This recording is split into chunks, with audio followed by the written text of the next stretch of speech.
Muy buenos días, amados hermanos y hermanas. Nuevamente está con ustedes el hermano Alexander Castellanos desde la Iglesia de Cristo en Ciudad Merliot, República de El Salvador. Hoy es día de adorar a nuestro Padre Celestial. Estamos una vez más transmitiendo este Día del Señor, el libro de Éxodo, y estamos en el tema de la Pascua, la última plaga y la salida. Ya hemos visto 4 lecciones de este estudio y ahora vamos a ver las lecciones de aplicación que nos da este capítulo 12 que hemos estado estudiando ya por varias semanas. Las lecciones que tenemos de aplicación son lecciones muy interesantes para cada uno de nosotros, pero antes vamos a ponernos en oración para pedir la dirección. Padre Celestial, una vez más estamos agradeciéndote muchísimo porque hoy, como día especial para ti y para tu iglesia, nos reunimos para honrar y glorificar tu sagrado nombre. Gracias por ello, Señor. Vamos a estudiar tu palabra. Ayúdanos a que ella nos ayude muchísimo, nos ayude a comprenderla claramente. Gracias, Padre eterno, porque tú eres honrado y glorificado, y que haya mucha edificación para cada uno de los hermanos y hermanas que escuchan. En el poderoso nombre de nuestro Señor Jesucristo. Amén. Amén. Bueno, comenzaré diciendo, aquí de este capítulo 12 tenemos una serie de enseñanzas que nos da, y primeramente habla y veré la sangre, que está comprendido en los versículos 13 hasta el 23. Usted puede notar que, como quien dice, hay un hilo rojo de redención que recorre precisamente toda la Biblia, y luego la sangre ha sido el medio por el que Dios ha provisto la salvación del hombre desde el comienzo del tiempo hasta la actualidad. En Éxodo también la sangre es lo que salva, y podemos ver que la historia de la liberación de Israel es paralela a la historia de nuestra salvación, como lo vamos a ver en todas estas lecciones de aplicación. Primeramente, concentrémonos a ver la historia de Israel, y vamos a ver al menos 4 o 5 de estos aspectos. El número 1 es que la muerte era inminente. La 10ª plaga consistió en la muerte de los primogénitos, y podemos ver que el propósito de la plaga era convencer a Faraón y a los egipcios que le permitieran a Israel salir. La plaga cumplió su propósito. La muerte llegó a cada casa en Egipto esa noche, y cuando los egipcios sintieron la fuerza de la plaga, no solamente dejaron ir a los israelitas, sino que les rogaron que se fueran, y además les dieron incluso presentes valiosos a los israelitas para alentarlos a partir. Como quien dice, les vamos a estimular, pues. Entonces, punto número 1, la muerte era inminente. Punto número 2, hablando de esta historia de Israel, el punto número 2 es que Dios proveyó una vía de escape. Al mismo tiempo que había determinado darles muerte a los primogénitos de Egipto, Dios proveyó una vía de escape para los israelitas. Es decir, que para salvarse de la plaga, cada familia había de sacrificar un cordero sin mancha, y untar su sangre en los postes y el dintel de su casa. Por eso Dios les dijo: y veré la sangre y pasaré de vosotros. Este es el punto número 2, hablando de esta historia de Israel, pues que Dios proveyó una vía de escape. El punto número 3 es que Israel tenía algo que hacer. ¿Qué era ese algo que Israel tenía que hacer? Bueno, los israelitas tenían un papel que desempeñar en su salvación. Tenían que hacer lo que dijo Dios. O sea, demostraron que creían en Dios, pues, al seguir sus instrucciones. Sacrificaron los corderos y permanecieron en sus casas protegidos por la sangre. Fíjese bien, Dios les ordenó: manchen sus entradas de sus casas, o sea, los dinteles, las columnas, con sangre. Obedecieron. Pero también Dios les dijo: tienen que permanecer dentro de sus casas, y ellos fueron obedientes a esa determinación de Dios. Por eso decimos en este punto número 3 que Israel tenía algo que hacer. El punto número 4, hablando de esta historia de Israel, es que entonces Israel se salvó. Esa noche el destructor no tocó sus primogénitos. Por toda la tierra hubo llanto por los que habían muerto. Sin embargo, en las casas de Israel todos seguían con vida. Y el punto número 5 de esta historia de Israel es que Dios proveyó un recordatorio. ¿Por qué decimos que Dios proveyó un recordatorio? Porque Dios instituyó una fiesta, la fiesta de la Pascua, de la cual hemos hablado bastante. Instituyó esta fiesta de la Pascua para ayudar al pueblo a recordar lo que había hecho por ellos esa noche. Esto es lo que nosotros podemos ver claramente en estos 5 puntos que se describen acá.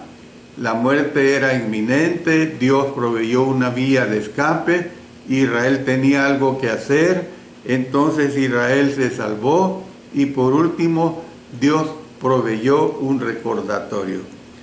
Pero esto lo relacionamos con nuestra historia. O sea, ¿por qué digo nuestra historia? ¿Y por qué digo esta relación? Porque lo relacionamos con nuestro cristianismo. Número 1, la muerte también es inminente. Dice la Sagrada Escritura que la paga del pecado es muerte, mas la dádiva de Dios es vida eterna en Cristo Jesús, Señor nuestro. Entonces, la paga del pecado es predicación de Éxodo, cuando ustedes recuerden que dice: y veré la sangre, aplicado a la muerte en el cristiano. Es decir que los pecadores merecen la muerte. Los que han pecado, de hecho, están bajo pena de muerte. Al final, los pecadores no arrepentidos serán objeto de la segunda muerte, o sea, en otras palabras, la muerte eterna. Eso es lo que se habla bien claramente. Número 2, Dios ha provisto un camino para escapar de la pena de muerte. Esto aplicado, otra vez les digo, al cristianismo. Este camino incluye sangre de Jesús, Miren lo que dice en Juan 1:29, el Cordero de Dios que quita el pecado del mundo. Luego en 1 Corintios 5:7 vemos que Él es nuestro Cordero Pascual, nuestra Pascua pues. Dice, limpiaos pues de la vieja levadura para que seáis nueva masa, sin levadura como sois, porque nuestra Pascua, que es Cristo, ya fue sacrificada por nosotros, cuya sangre fue derramada para nuestra salvación. El Nuevo Testamento enseña que no somos salvos por la sangre de toros ni de machos cabrillos. Por eso dice en Hebreos 10:4, porque la sangre de los toros y de los machos cabrillos no puede quitar los pecados, sino que es por la sangre de Jesucristo.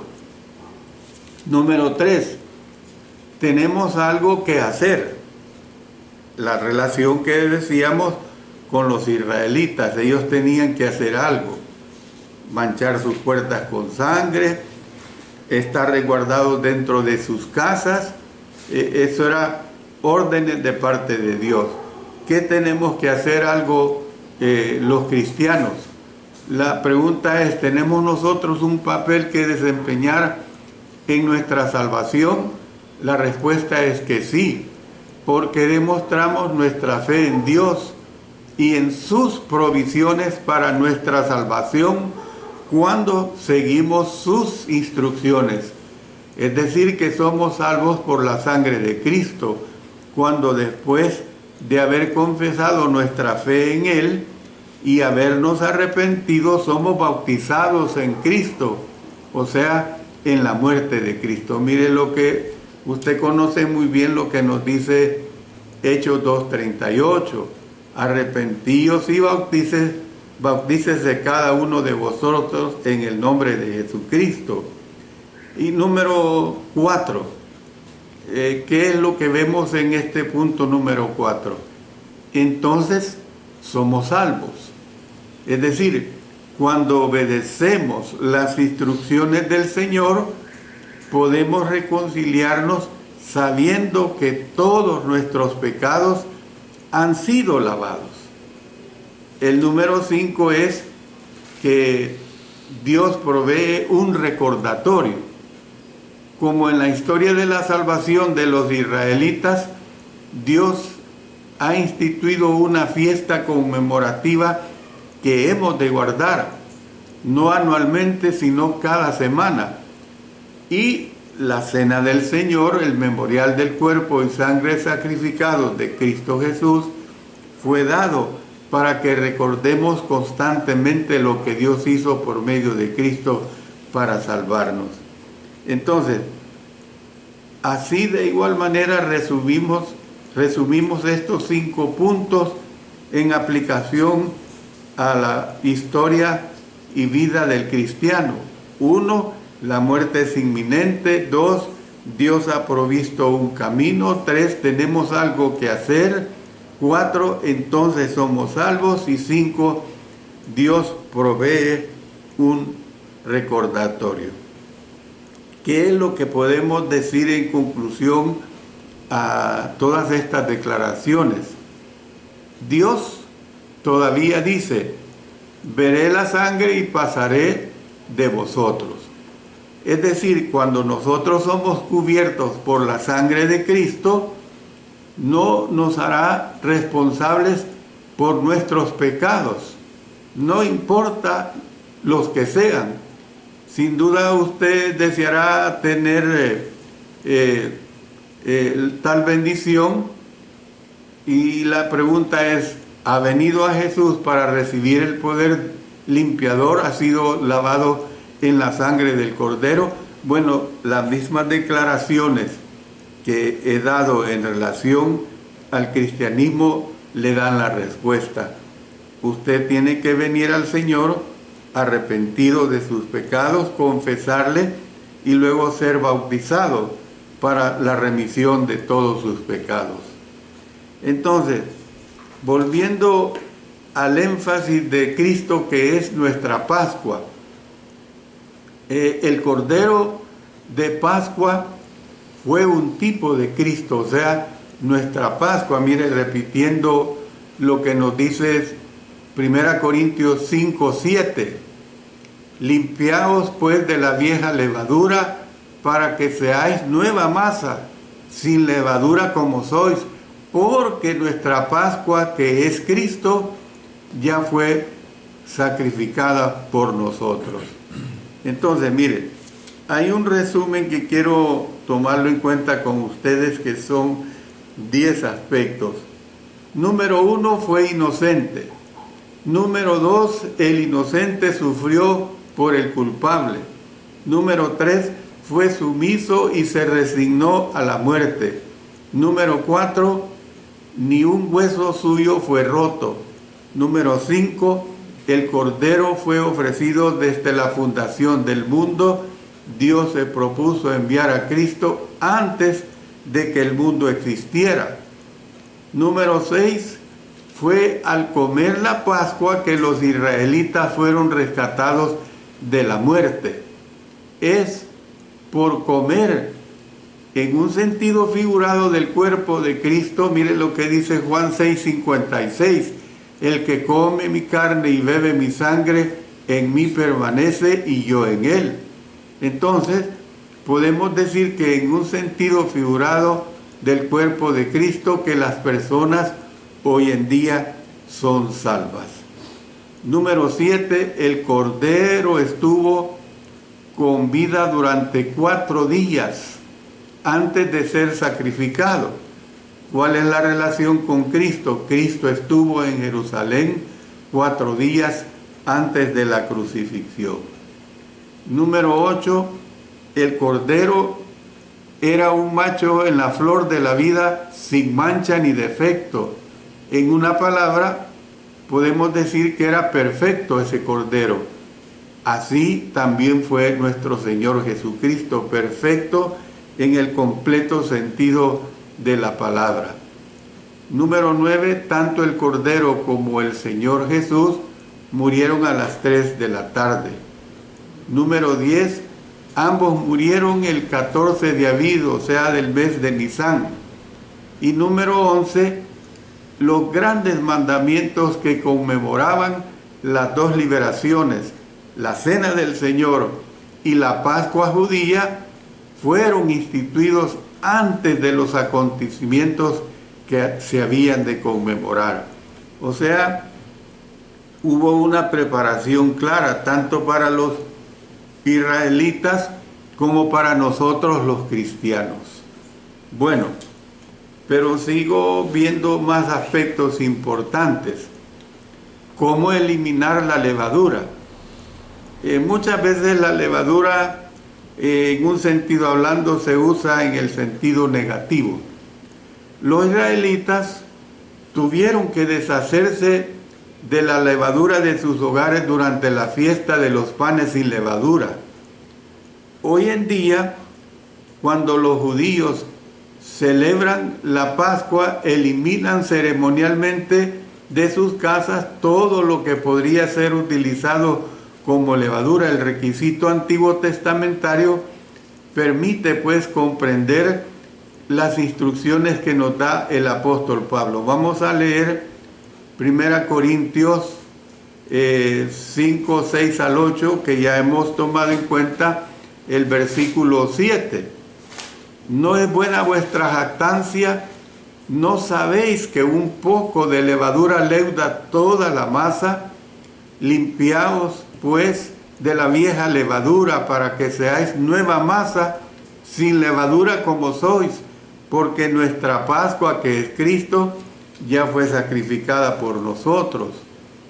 Así que celebremos la fiesta no con la vieja levadura, ni con la levadura de malicia y de maldad, sino con panes sin levadura de sinceridad y de verdad.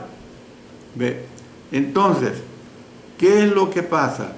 Nos deshacemos de la vieja levadura al practicar la disciplina de iglesia, y practicamos la disciplina para impedir que la vieja levadura corrompa la masa.